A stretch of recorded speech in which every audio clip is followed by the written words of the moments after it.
Welcome to the Alex Jones Show. I'm David Knight here on this Monday, August 25th, 2014. Well, it's wars, rumors of wars, and earthquakes in the news. And we've got a lot of important news coming up.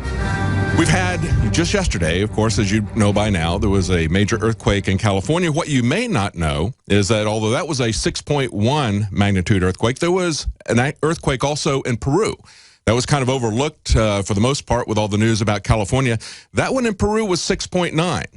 And of course, at the time that all this was going on, there was news that Iceland was concerned about a new volcanic eruption. They were putting out warnings to airliners going in that area.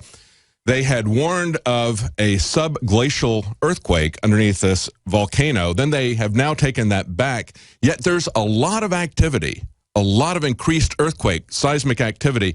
We talked just 4 months ago to Stan Deyo, and we're going to have him back in the third hour. We talked to him about the increase in earthquake activity, seismic activity.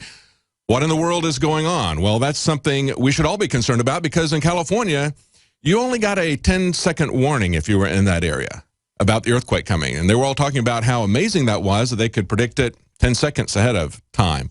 Well, maybe you need to think about this a little bit longer than 10 seconds beforehand because you're not going to be able to do much other than try to duck and cover. Maybe you should start thinking about the possibility of this happening and make longer-term preparations in case we have not just an earthquake, but any kind of natural disaster or man-made disaster or war or whatever terrorist event that is going to essentially take down the grid and leave you without water, without food. Maybe you need to start preparing. Maybe you need to think about what's happening and think about the changes that are going on. Also, as far as the war goes, it was just a year ago that the U.S. government was pushing for war in Syria. Now they're using it again on the other side with this new execution of the American journalist, Mr. Foley. It has now come out over the weekend that experts in the UK believe that this beheading was perhaps a faked video. They came down and said very clearly that this one group believes that it was fake. So we're going to talk to Paul Joseph Watson, who has a couple of articles up on Infowars.com right now. Staged Foley beheading used as a poster child for the Syria attack is one of the articles. The other one is experts say that the James Foley beheading video was likely a fake. And so he's going to be joining us in this hour. We're also going to have an interview with Alex Jones and Joe Rogan. Alex Jones interviewed Joe Rogan. That's going to be in the second hour. You want to make sure you catch that. A lot of news also about the border. Obama, of course, is now talking yet again about an executive order for amnesty because Congress is out right now. They're on vacation. And, you know, they've tried over and over again. He hasn't gotten exactly what he wanted from the legislature. You know, the democratic process just isn't working out for him with those elected representatives who are supposed to pass a law. So if he doesn't get what he wants, he's going to enact an executive order, he's threatened. And a lot of people believe that he's really going to make good on that threat. It's kind of like what they did with the internet copyright laws of CISPA, SOPA, ACTA, PIPA. These things have been rejected by legislatures throughout America, throughout Europe, yet they keep coming back again and again and again. Now they get to the point where they're going to essentially put it in the back door through the Trans-Pacific Partnership. So, you know, they can rule by fiat a number of ways. You can do it by executive order. You can do it by regulation with a bureaucracy because they create these bureaucracies. They give them legislative powers and they say, we're just making rules. It was just a week ago that the National Highway Traffic Safety Association, that bureaucracy, said that they're going to come up with a new rule. They don't call it a law, but they call it a rule, mandating vehicle-to-vehicle communication. What's that about? We'll talk about that as well. So stay with us. We're going to be right back. Everything we said came true. Everything we've done has been right. Welcome to the Alex Jones Show on this Monday, August 25th, 2014. I'm David Knight, filling in for Alex today. We are going to have an amazing show today. Now, of course, we had the earthquake news that happened yesterday. There's wars that are being plotted. And we have Paul Joseph Watson joining us at the bottom of this hour. He's got a couple of articles up because things are changing a little bit. You know, as Stalin said, one person dying is a tragedy, but a million dying is a statistic. They've tried over and over again to engineer a war in Syria. And so now the latest thing that is going to drive us there, and of course Obama has said that this beheading of the journalist is actually an attack on our country. But Paul Joseph Watson has a couple of articles up. He says that experts, and these are experts in the UK, say that James Foley beheading video is likely fake. And he's also then talking about how it's being used to push us into a Syria attack. You know, it was just a year ago that we were being told because of the sarin gas attack that we had to go to war with Syria, meaning that we had to go to war against Assad. Now we're being told a year later that we have to go to war with Syria, meaning that we have to go to war with Assad against the people that a year ago we were arming, training, people a year ago who were beheading Christians in Syria. Now that they've got an American, we have to take that as an attack upon our country. We now have to go to war. Yet the idea is that maybe this is not really a true beheading. Maybe this is likely fake. So we're going to talk about the forensic evidence from these experts, why they believe that it's fake, with Paul Joseph Watson coming up in the next segment. Now, yesterday we had the California earthquake. I'm sure you've heard much about that. There was also an earthquake in Peru, a 6.9 versus the 6.1 in California. And, of course, there was the concern that there was going to be a volcanic eruption in Iceland. They subsequently stepped down on that. They said at first on Saturday that there were subglacial earthquakes. They thought it would be another volcanic eruption. If you remember when that happened a couple of years ago, it had a huge impact on air traffic because of the volcanic ash and what it does to airplanes. But we have a interview coming up in the third hour with Stan Deyo. He's going to break that down for us. He was on with Alex just 4 months ago talking about the increase in earthquakes. We have an article up today on Infowars.com, why the earthquake near San Francisco is just the start of shaking in California. This is by Michael Snyder.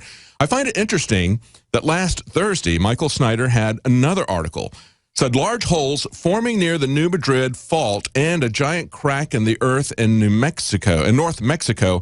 And he was talking about the increase in activity. He said, do you know that the number of big earthquakes during the first 3 months of 2014 was more than double the yearly average of what we've experienced since 1979?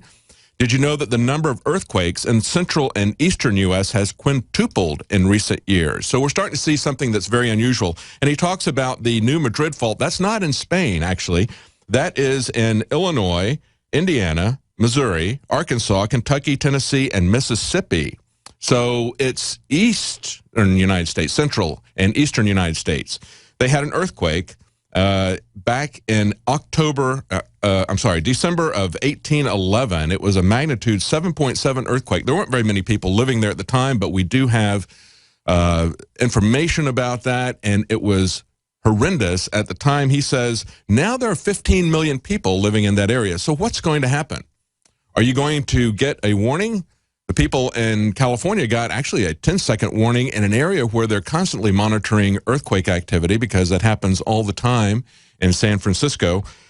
Maybe you should start thinking about what you need to do to prepare for some kind of a grid-down emergency, some kind of a natural disaster or a man-made disaster. But we're going to be talking about what's going on with earthquakes with Stan Deyo in the third hour. Also, Alex Jones will be joining us in the second hour. He's got an interview with Joe Rogan. You won't want to miss that. Now, on immigration, of course, the Congress is on vacation right now, and Obama had threatened that he would, by executive order, take action on immigration. Now that they're gone, he's doubling down on this, and a lot of people believe that it's very imminent. We have an article from Market Watch today, and they're basically saying there's 3 reasons why he shouldn't do this, 3 reasons why this would backfire. One of the reasons is that even if he could survive a court challenge with his executive order, an executive order doesn't have comprehensive and permanent power of the law. So they say a new president that comes in, the next president in 2017 could just rescind that order. And basically, he could even take punitive action against the people that are here. He also talks about how another reason not to do this is that it's going to make a lot of people very angry. You know, a lot of people are getting very angry to see how the borders have been opened up, to see how illegal aliens, as they like to call them, undocumented immigrants, but they're really illegal aliens. They're from another country. They're not citizens here. They're coming here illegally, and yet we stand down and give them access to everything. We let them violate pretty much most of the laws. We give them better treatment than we do the poor who were born in this country, who are citizens of this country. A few weeks ago, There was an incident in Times Square with a Spider-Man getting in a fight with the cops there about panhandling, and a lot of people have started looking at that, and something very interesting has turned up about that. We see that it's not just the government that is giving a free ride and an exception to illegal aliens. It's also the corporations that are pushing so hard for control of the internet through copyright legislation. In other words, saying, if you're violating my copyright, I need to be able to have legislation so that we can immediately shut down your website without any due process. That's called CISPA, SOPA, ACTA, PIPA, all of those things. That's what they want to do. The justification for it is copyright violation, and yet these Times Square characters are violating their copyright every day in the open. Let's take a look at what's going on there. We've got a special report about that from the Nightly News on Friday. About 2 weeks ago, it went viral when Spider-Man fought cops in Times Square. The New York Times interviewed many of them, looking behind the masks. They talked to a Mexican Elmo, an Ecuadorian SpongeBob, a Colombian Statue of Liberty, and another one from the Dominican Republic, Peruvian Toy Story characters, a Moroccan Spider-Man, a Colombian Penguin. That's right, these costume characters are virtually all illegal aliens. They came here illegally, working menial jobs that paid very little. Then they learned they could buy unlicensed costumes from Peru and panhandle in Times Square. The Ecuadorian SpongeBob made $80 in just 5 hours on his first day. Cookie! Panhandling is against the law. Using someone else's copyrighted character in your business is against the law. But the New York Times gives them a pass, saying few performers seem to fully know the rules, in part because of language barriers. Many do not speak English. See, it's okay. They don't speak English. Illegal aliens are above all of our laws, including our copyright laws. Yet we're told that because of copyright violations, we have to hand over an internet kill switch to the government. They want to be able to instantly shut down any website on a mere accusation of copyright violation. And it's the very same companies that tolerate copyright violations in Times Square by illegal aliens that are screaming the loudest about internet control for copyright protection. Take Disney, for example. Except for these illegal costume characters, Disney has been incredibly aggressive in protecting their copyrights. They got a lot of bad publicity back in 1986 when they threatened 3 daycare centers with expensive lawsuits because they had painted Disney characters on their walls. Hanna-Barbera not only offered their characters as a replacement, they sent their own studio artists to paint the mural. Then 3 years later, Disney sued the Academy of Motion Picture Arts and Sciences, the people who do the Oscars, because they opened their Oscar show with Snow White and didn't get permission. It is so exciting to be here tonight. There are stars out tonight. Stars with glamour are gleaming and bright. It's a shame they didn't stop that performance with a prior restraining order. Then in 2008, in a case exactly like what's going on in Times Square, a couple with a children's party business performed for the kids in Winnie the Pooh costumes. Disney sent them a cease and desist letter, which they complied with, except the demand to send Disney the costume. Instead, they returned it to the unlicensed Peruvian company for credit. The same company illegals in Times Square prefer to get their costumes from. Disney slapped the couple with a $1 million lawsuit, plus attorney's fees. And at the time, Disney said this: without firm licensing agreements, the company noted, it cannot control the quality and nature of the performance, the quality of the costumes, or the quality and background of the individuals providing the performance. Disney's already seen its character turned into a sex toy story when an illegal Woody was arrested for sex abuse. Even Santa Claus has weighed in on the issue. That's right, the real Santa Claus, a monk in North Pole, Alaska, who's legally changed his name, wants licensing of these Times Square characters to screen out pedophiles. But illegal costume characters want regulations to shut out competition, especially those Americans who they say flout the law. What's the Spanish word for irony? But they seriously don't like Americans, calling them money-grubbing arrivistas, in other words, newcomers. Times Square, they say, is their territory. The panhandling illegal costume character business is for illegal aliens who started it. Yet these black market entrepreneurs truly understand the basis of most of our business regulation, and that is to keep out your competition. Now, if they want the government to come in and regulate those money-grubbing Americans, which laws are the illegal costume characters going to obey?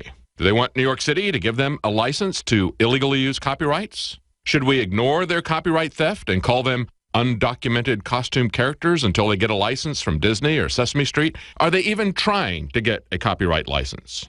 They pretend they're not violating the copyrights by saying that they're just street performers and they're not doing this for a living. But when New York City put up signs this past weekend telling tourists that photos are free, tipping is optional, an illegal costume character named Juan Perez complained that his income had dropped from $80 to $15. Another, Claudia Arias, said, "We need to unite so people can see that this is our legitimate way of supporting our families."